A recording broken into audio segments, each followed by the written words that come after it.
Alors, on commence par quoi? C'est une revue de presse spéciale photo, voire spéciale photomontage, William. On va commencer par cette vue splendide de Paris en 2030. Alors ça, c'est ce qu'on essaie de nous vendre, un Paris plus vert que vert.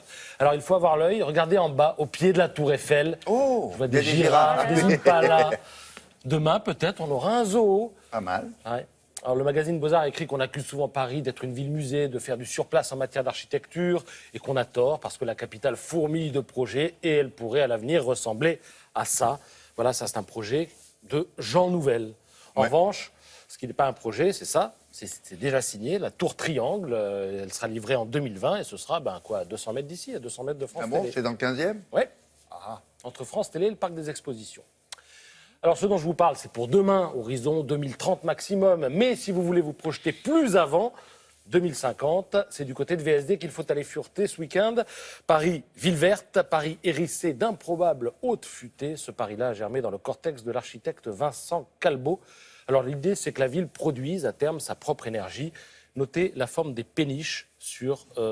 Des péniches, ça? Oui, ce sont des péniches. Mais elles sont énormes. Mais oui, on dirait de grosses bulles. Verte et blanche, translucide. Alors dans la série Rien ne se perd, tout se transforme. Vous aurez aussi les immeubles haussmanniens de la rue de Rivoli. Ils sont bien alignés, mais demain on les retrouvera coiffés par des tours solaires et hydrodynamiques, ça va sans dire. Alors, vous savez ce que d'autres ont fait? Ils ont pris des dessins comme ça, mais qui datent de 1960. Pour voir ce que c'est devenu, effectivement, en l'an 2000. Et ça n'a absolument rien à voir. C'est pour ça qu'on regarde ça, on dit, bon, c'est un très joli tableau. Ben, regardez, la gare du Nord, qui n'est pas franchement l'endroit le plus sexy de la Terre, on la verrait bien au beau milieu d'une forêt de tours végétales en dioxyde de titane. Ce matériau permet de produire de l'électricité par l'électrolyse. Pas mal comme décor de film, ça. Alors aujourd'hui, c'est le 70e anniversaire de la Vespa, vous l'ignoriez peut-être, un objet culte dont l'Obs, sur son site internet, célèbre la carrière à travers ses aventures cinématographiques. Et comme je sais, William, que vous avez une culture cinématographique encyclopédique, on va jouer. Je vous montre, mais vous allez voir, c'est facile. Je vous montre des photos où le scooter est mis en vedette et vous devez retrouver le titre du film. Vacances romaines, Grégory Peck, Audrey Hepburn. Voilà, 1953. Un peu plus dur, Angie Dickinson, regardez. Alors là, elle joue le rôle d'une sage-femme qui ensorcelle les hommes d'un village sicilien. Film de 1962 qui s'intitule, c'est un prénom tout simple. C'est dur. Jessica. Non, je ne connais pas. Et celui-là, Romain Duris embarque Aïssa Maïga, là c'est facile, Les poupées russes.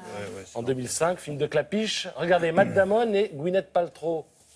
Le talentueux. Le Mr. Ripley. Mr. Ripley de 99. À Rome, tourné à Rome.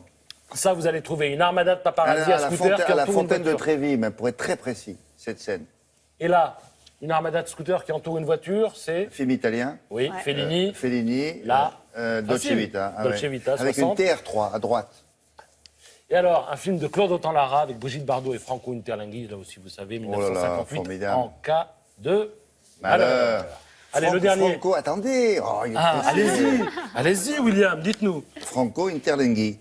Oui, je venais de le citer, mais j'ai peut-être mal prononcé. Allez, le dernier pour finir, Louis de Funès et Michel Serrault. Nous irons à Deauville en 1962. Ça, je ne connaissais pas.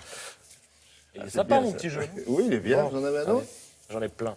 Je les garde la prochaine fois. D'accord. À présent, avec Mélanie Griffon, on va vous parler d'un restaurant mythique. C'est l'un des hauts lieux de la gastronomie, certes, avec une vue imprenable sur Notre-Dame de Paris. Si on vous en parle ce matin, c'est que le restaurant en question s'apprête à mettre aux enchères une partie de ses collections. C'est un restaurant qui est mythique, on l'a déjà dit, mais c'est un peu symbole de Paris, quand vous dites. Parce qu'en plus, là où il est, on ne voit que lui.